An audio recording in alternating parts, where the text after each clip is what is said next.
En estos tiempos nos estamos dando cuenta que hay personas que apenas aguantan estar encerrados. Ya las personas se quieren salir, ya el gobierno ya se está abriendo, pero hay muchas personas desesperadas.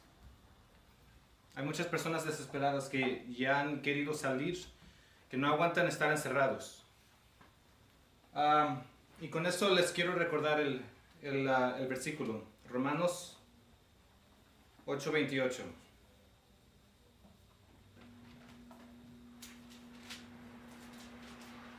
Romanos 8:28 dice así: y sabemos que a los que aman a Dios todas las cosas les ayudan a bien. Esto es, a los que conforme a su propósito son llamados. Todas las cosas nos ayudan para bien. En estos tiempos hay que tomar esta actitud. Tenemos que tener una actitud positiva, un espíritu optimista. Tenemos que tener un espíritu optimista en los tiempos de angustia. Hay que recordar y hay que mantener este principio en mente. Y porque recordar esto es lo que nos va a dar esperanza en los tiempos difíciles. Nos va a enseñar, además de eso, nos va a enseñar el camino por donde debemos andar. El camino por donde debemos ir. Y estar seguros que Dios tiene bendiciones para nosotros. Tenemos que estar seguros que Dios tiene bendiciones para nosotros. Tenemos que recordar lo que dice Jeremías en el capítulo 29. Es un versículo conocido. Jeremías 29, 11 dice así. Y en estos tiempos tenemos que recordar esto. Porque yo sé los pensamientos que tengo acerca de vosotros, dice Jehová. Pensamientos de paz y no de mal, para daros el fin que esperáis.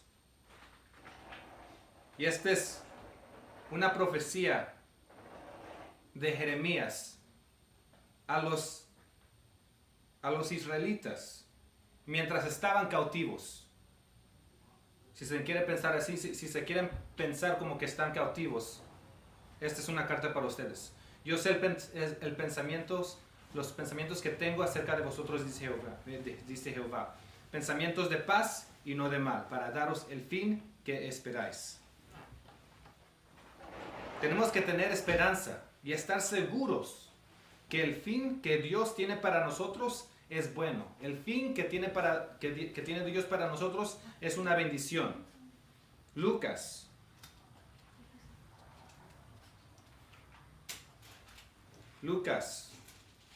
Capítulo 11.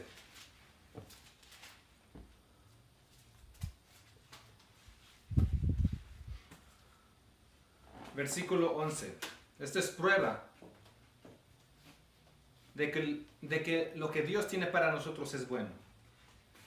Dice así: ¿qué padre de vosotros, si su hijo le pide pan, le dará una piedra?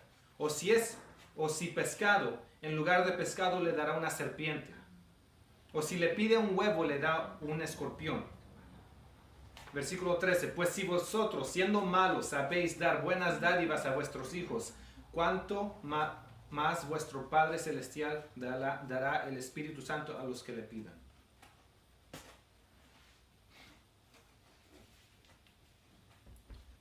¿Cómo ver a Dios? Estos versículos dicen cómo ver a Dios a través de todo esto. Dios tiene cosas buenas para nosotros. Dios tiene un buen fin para nosotros. De esto hay que estar seguros. Dios, nuestro Padre benigno, nuestro Padre celestial, que es benigno y omnisciente, Él sabe todo, omnisapiente. Pero, ¿por qué es tan importante saber esto? ¿Por qué es tan importante conocer que Dios es bueno? Que Dios tiene bendiciones para nosotros. Tenemos que aprender a ver esto. En el tiempo de crisis, en los tiempos cuando faltan las bendiciones, cuando uno piensa que faltan las bendiciones, cuando uno se siente que Dios nos ha abandonado, en verdad no es Dios que nos abandona. Dios siempre bendice.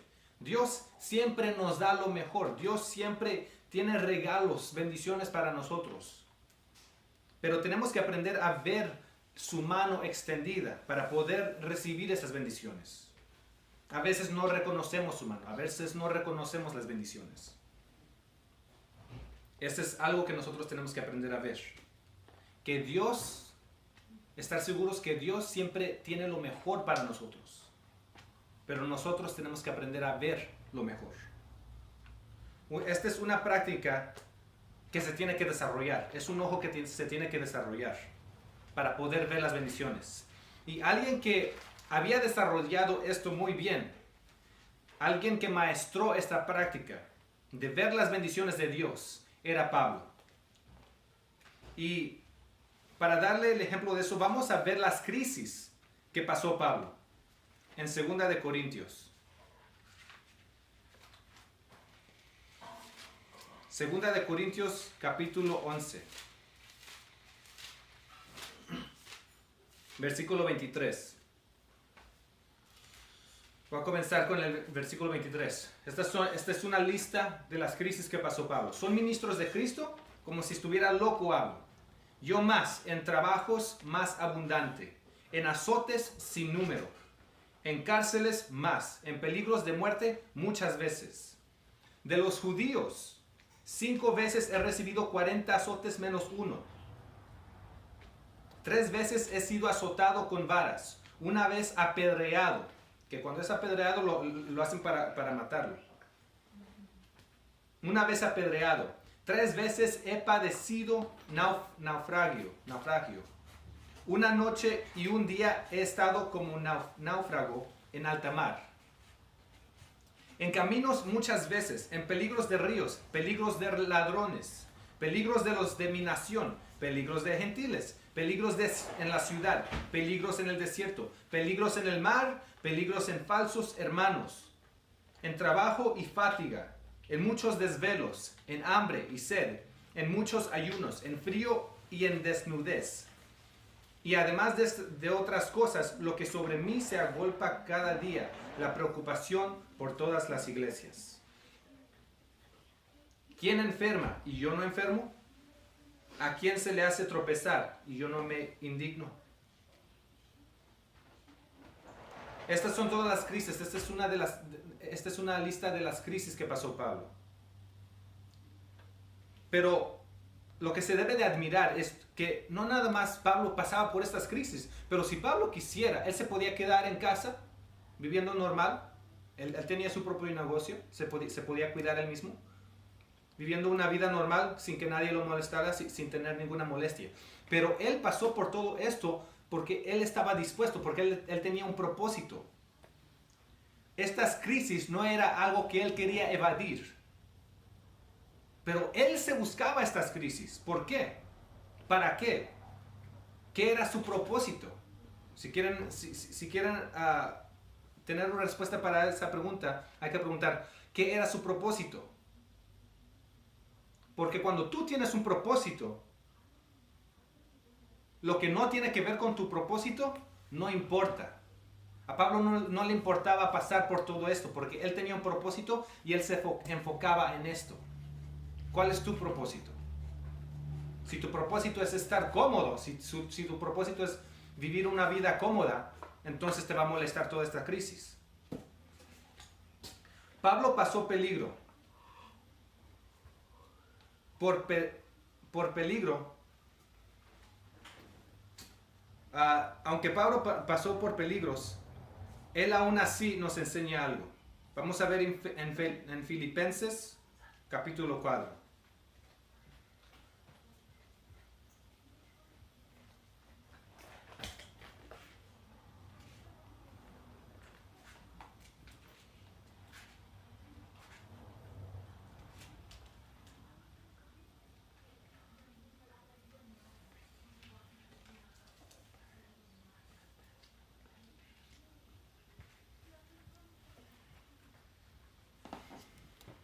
Filipenses capítulo 4.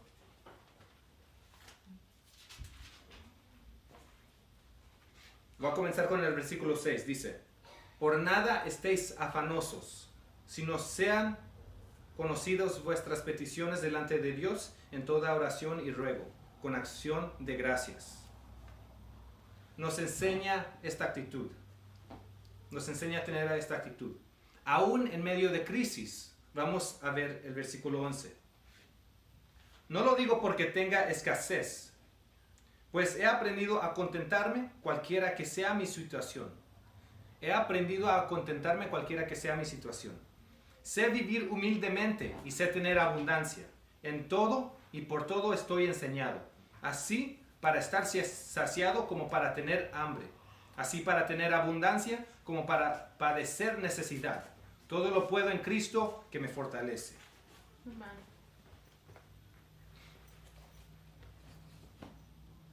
Tenemos que tener este espíritu. Tenemos que tener esta actitud. ¿Cuántos de nosotros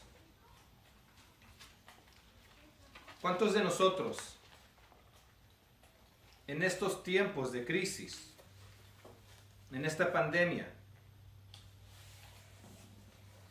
cuántos de nosotros hemos sido azotados con varas? ¿Cuántos de nosotros hemos recibido latigazos? ¿Cuántos de nosotros hemos sido apedreados? ¿Cuántos de nosotros hemos padecido naufragio? ¿Cuántos de nosotros hemos estado náufragos por un día y por una noche en alta mar? ¿Cuántos de nosotros hemos experimentado peligros de ríos, peligros de ladrones, peligros de su propia nación, peligros de gentiles, peligros en el desierto? ¿Cuántos de nosotros hemos experimentado muchos desvelos en hambre y sed, en frío y en desnudez? ¿Cuántos de nosotros nos hemos enfermado? ¿Cuántos de nosotros hemos estado en prisión? Tal vez ustedes se sientan como que están en prisión en casa. Pero la prisión en que estaba Pablo era completamente diferente. Cuando alguien lo metían en prisión en esos tiempos, lo dejaban para morir. Aquí nos tienen en prisión para evadir una enfermedad. Pero allí en las prisiones es donde se colectaba todas las enfermedades.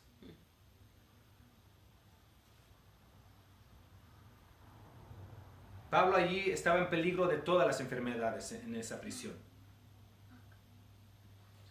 Cuando vemos las crisis que pasó Pablo, podemos comparar y nos damos cuenta que nuestra situación no es nada. Nuestra situación es una bendición.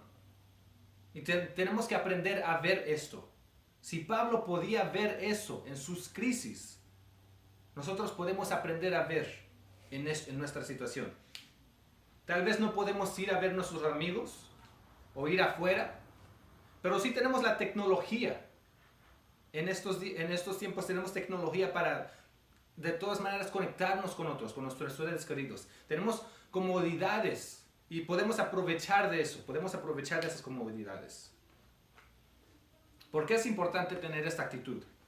Porque si estamos agotados, si nos molestamos y no aprendemos a ver la bendición y estar agradecidos en estos tiempos, cuando sí vengan los tiempos difíciles, los tiempos en que vamos a tener que experimentar lo que Pablo experimentó, cuando vengan esos tiempos, que no tengamos dónde ir, que nos persigan, que sí nos azoten con varas, que estemos en peligro en las ciudades y en el desierto.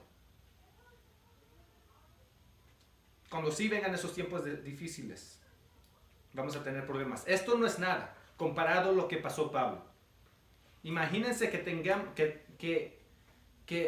tengamos que estar listo para eso, para lo que pasó Pablo. Tal vez no. Pero si lo tuviéramos que estar listo, si tuviéramos que estar listo para eso. Si no aguantamos lo que estamos pasando ahorita, de seguro no estamos listos para lo que viene. Y esto no es para asustarlos, pero para alentarnos, para que se preparen, o por lo menos para que estén agradecidos por todo lo que tenemos, por todas las bendiciones que tenemos. Pero esto es para también decirles que tenemos que estar en un nivel espiritual donde sentimos que esto no es nada, donde sentimos que podemos estar agradecidos por nuestras comodidades. Y si se nos van nuestras comodidades, todavía tenemos las bendiciones de Dios. Y si Dios no nos bendice de una forma que podemos reconocer, por lo menos tenemos sus promesas. Y con todo esto podemos estar constantemente agradecidos, no importa la crisis que venga. Siempre viendo la mano de Dios, listo para recibir sus bendiciones. Y cuando vemos esto, podemos darnos cuenta que esto en verdad es un tiempo de regocijo. Las cosas van a cambiar, tal vez. La economía no vaya a ser igual después de esto, pero lo vamos a averiguar. Y en el propósito de levantarnos otra vez, de levantarnos de nuevo, de estar de pie, en ese proceso vamos a crecer espiritualmente. Y vamos a ver que esto es una bendición. Es un tiempo de regocijo. En todo este tiempo, yo he tenido mucho más tiempo para orar, mucho más tiempo para leer. Y ya por más de 2 semanas he mantenido la dieta de Daniel. Y se hace difícil la dieta de Daniel, que es nada más agua, frutas y verduras sin sal, sin aditivos. Y tal vez es difícil estar en casa y no hacer nada en casa todo el día porque ahí es donde vienen las tentaciones. Y aunque quieras hacer las cosas buenas, siempre están las tentaciones rodeando. Si no tienes a alguien que te requiera hacer algo, te llevan las tentaciones. Pero al mismo tiempo, esto es como entrenamiento. Estar en medio de una tentación todo el día es como un entrenamiento para poder fortalecer tu fuerza con la ayuda de Dios. Fortalecer tu fuerza para resistir la tentación.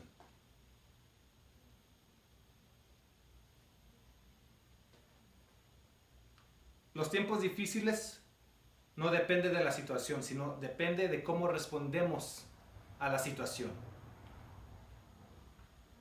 Estos tiempos nos ha servido mucho a nosotros que hemos aprovechado la situación.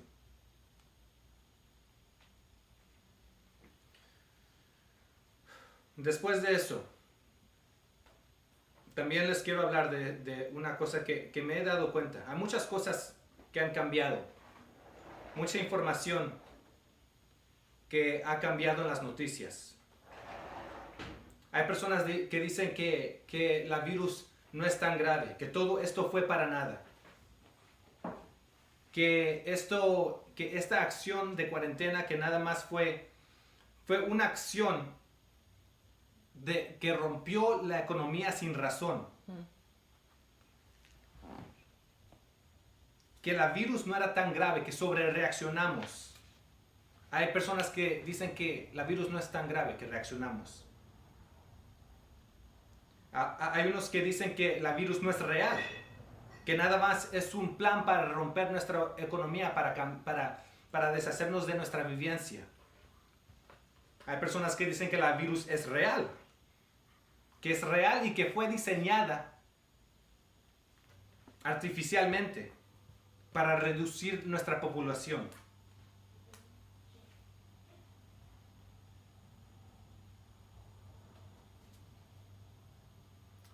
O hay personas que dicen que la virus no es real y que las muertes son causadas, o que no son causadas, que son causadas por otras cosas, y que dicen que los exámenes que son falsos y que falsifican las muertes y los exámenes.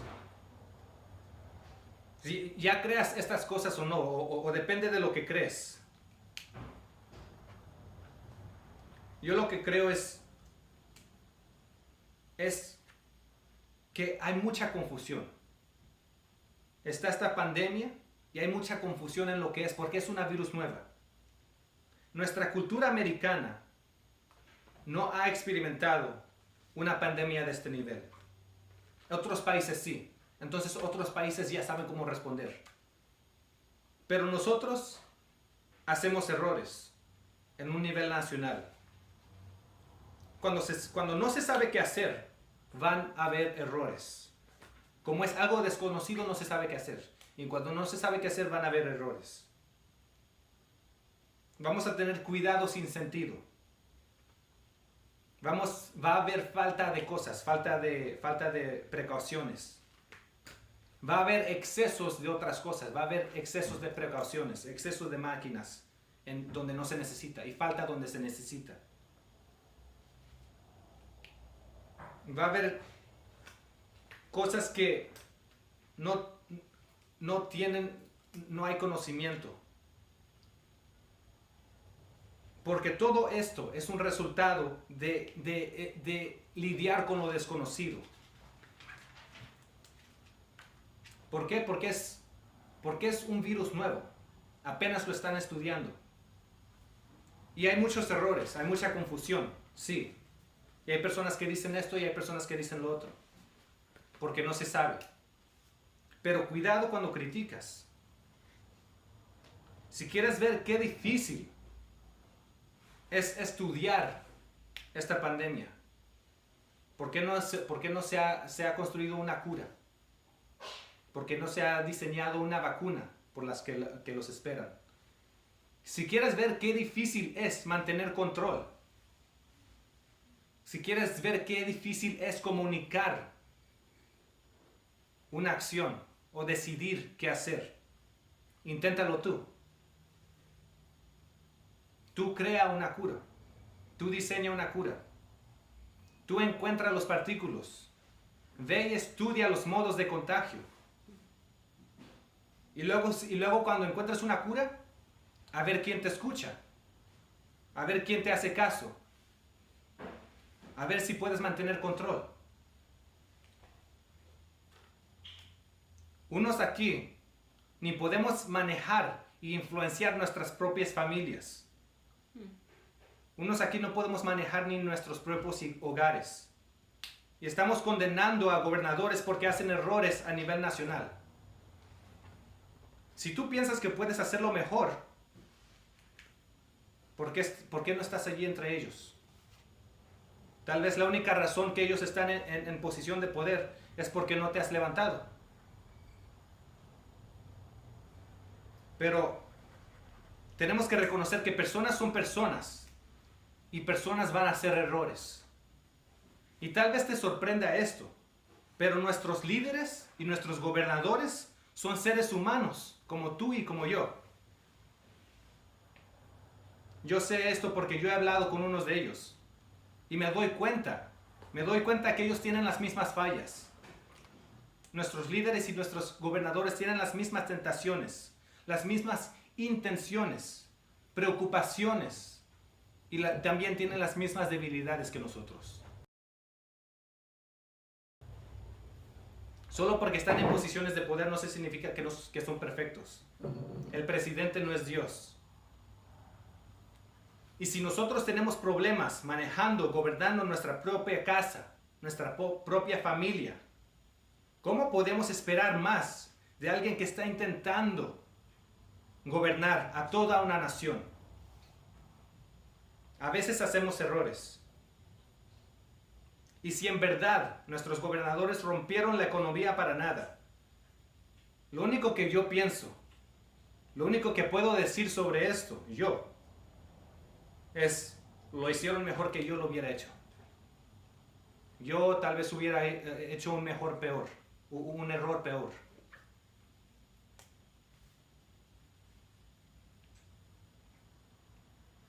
Hay personas que solo por ver un video ya piensan que saben todo. Y se les olvida lo que dice Proverbios. Hay que ver a Proverbios.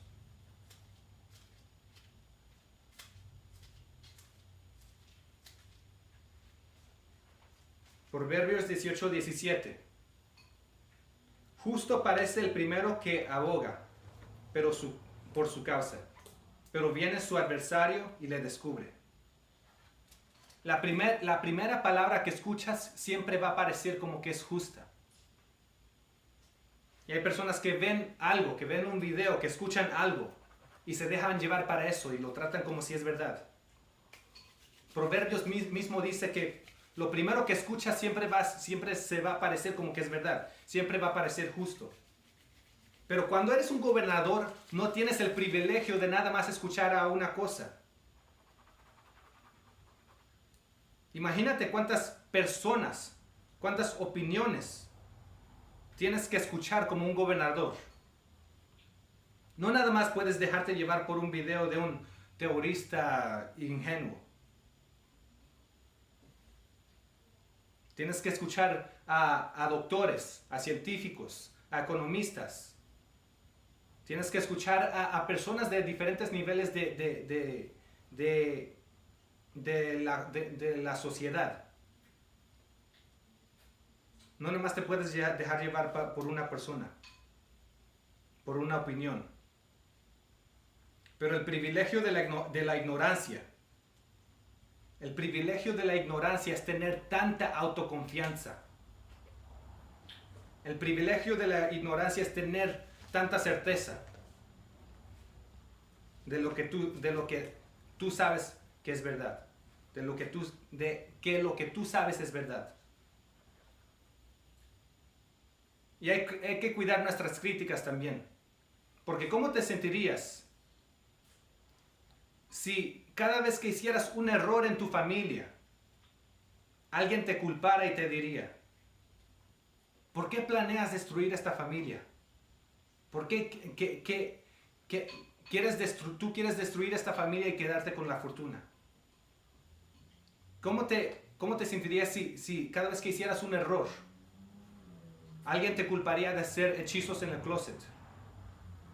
Alguien viniera y te dijera: vi un gato muerto en la calle y yo sé que ese gato tú lo mataste para hacer un sacrificio a Molech, para hacer un hechizo en tu familia.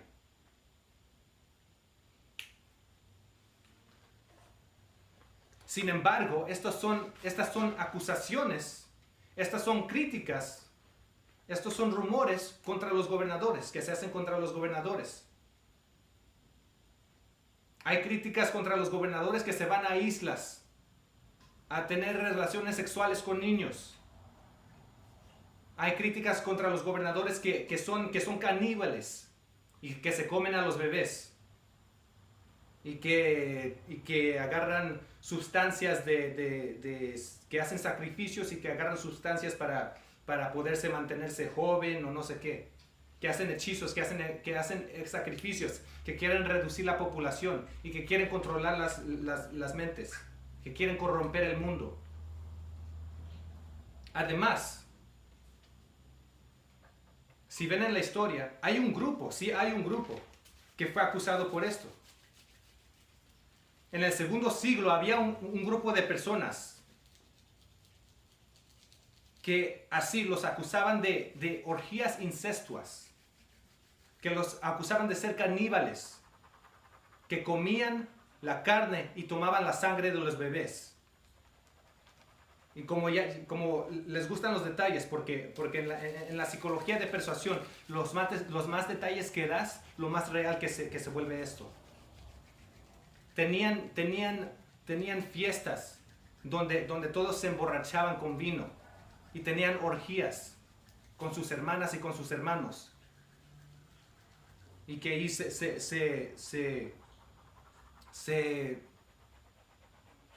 deshacían de sus gustos. Y este grupo de personas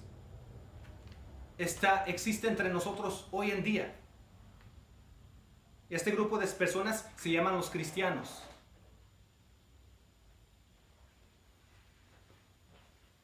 En el segundo siglo, los cristianos fueron criticados por esas cosas. Esta es la historia del cristianismo por Justo L. González.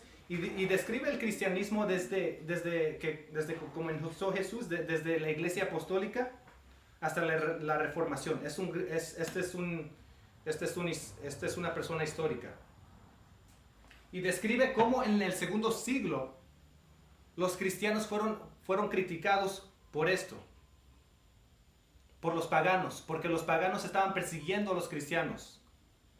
Y los paganos, ellos consideraban a los cristianos como que eran ateos, como que eran corruptos. Porque los paganos, ellos tenían sus propios dioses. Tenían a Apolo y a Zeus. Y tenían a Diana y a Sofía como dioses. Pero los cristianos no tenían un dios, tenían a una persona, tenían a Jesús. Entonces a ellos no les gustaban los cristianos. Pero cuando alguien tiene una hostilidad contra ti, when somebody gets bad vibes, if you know that term, bad vibes, no importa lo que hagas, si haces bien o si haces mal, siempre se van a imaginar lo peor contra ti. Y siempre sus mentes, porque tienen esa hostilidad, esa enemistad, siempre sus mentes van a crear lo peor. ¿Y por qué decían esto? ¿Por qué habían estos rumores? Porque los cristianos tenían algo que se llamaba agapais, como agape. En español se traduce como fiestas de amor. Los cristianos tenían estas fiestas de amor que ahorita se conoce como la comunión. Tenían fiestas de amor donde también a las personas que estaban bautizados se les llamaba hermanos y hermanas. Entonces tenían fiestas de amor con sus hermanos y hermanas. Entonces con esto los paganos criticaban y decían, están teniendo orgías con sus hermanos y hermanas. Tienen orgías incestuosas. Y en esas fiestas de amor tomaban la sangre y comían la carne de Jesús. Y con esto los paganos se espantaban y decían, son caníbales, están comiendo. Y luego a Jesús les decían que era un niño. Entonces aquí se decían que eran caníbales y que comían niños. Pero lo chistoso es que cuando si tú le hablabas con un cristiano y le preguntabas, ¿tú comes a niños? El cristiano siempre te va a decir, no, nosotros no comemos a niños. Nosotros no matamos a niños. Y por eso los paganos dicen, entonces encontraron una forma de cerrarle la boca para que no diga nada. Y lo que decían era esto, lo que decían los paganos era esto, que cuando alguien se recién bautizaba, nunca iba a decir lo que en verdad había visto. ¿Por qué? Porque ponían el bebé dentro de un pan y luego los recién bautizados tenían que cortar ese pan sin saber que el bebé estaba allí. Y cuando cortaban ese pan, mataba al bebé. Entonces para protegerse tenía que decir, no hemos matado a nadie, no comemos bebé, así para protegerse. Entonces así los paganos con cualquier cosa hacían rumores, hacían estas críticas, pensaban todas estas cosas para poder criticar. Y no importa cómo se defienda el cristiano, siempre va a haber estas cosas. Así los cristianos fueron criticados, la iglesia apostólica fue perseguida y fueron criticados en los primeros siglos. Y así me doy cuenta que criticamos a muchas personas, a los gobernadores.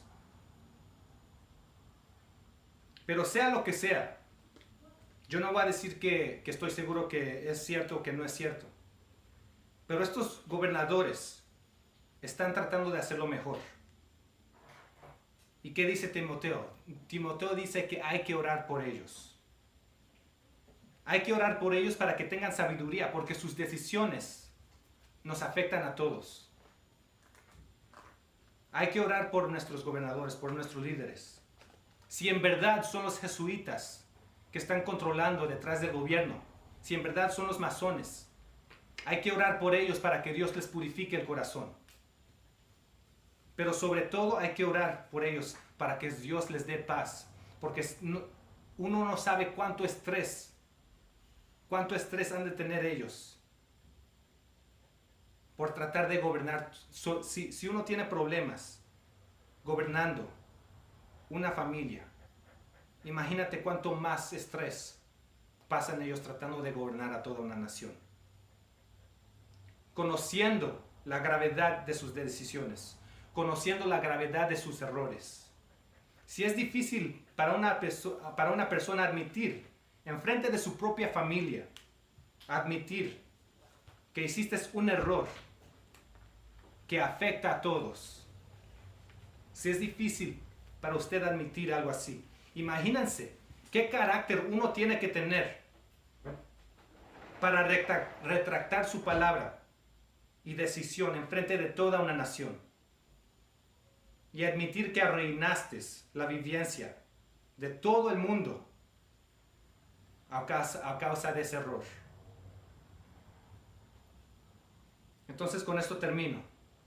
Primero, hay que reconocer que lo que estamos pasando no es tan malo, es una bendición. Segundo, hay que aprender a ver las bendiciones.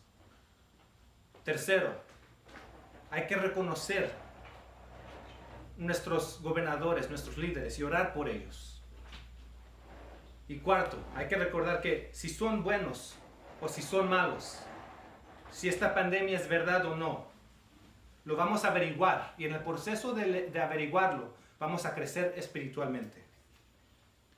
Hay que recordar todo eso. Inclinemos la cabeza para orar. Amante Padre, danos el ojo para poder ver tus bendiciones, Dios, en nuestros tiempos. Danos el ojo para poder ver tu mano extendida con bendiciones, para poder ver tu mano en las situaciones que nos pasan, Dios. Danos el ojo para poder ver tu amor en nuestros líderes. Amén. Danos el corazón para poder reconocer la humanidad en nuestro prójimo. Cambia nuestro corazón, Dios. Que no sea un corazón de piedra, lleno de hostilidad, sino un corazón que se pueda relacionar a los demás, para reconocer sus intenciones, sus dificultades, sus preocupaciones, Amén. su humanidad. En el nombre de Jesús, te pido que nos llenes de tu espíritu y de tu amor, y que nos des ojos para poder verte a ti en todos. En el nombre de Jesús, amén. Amén.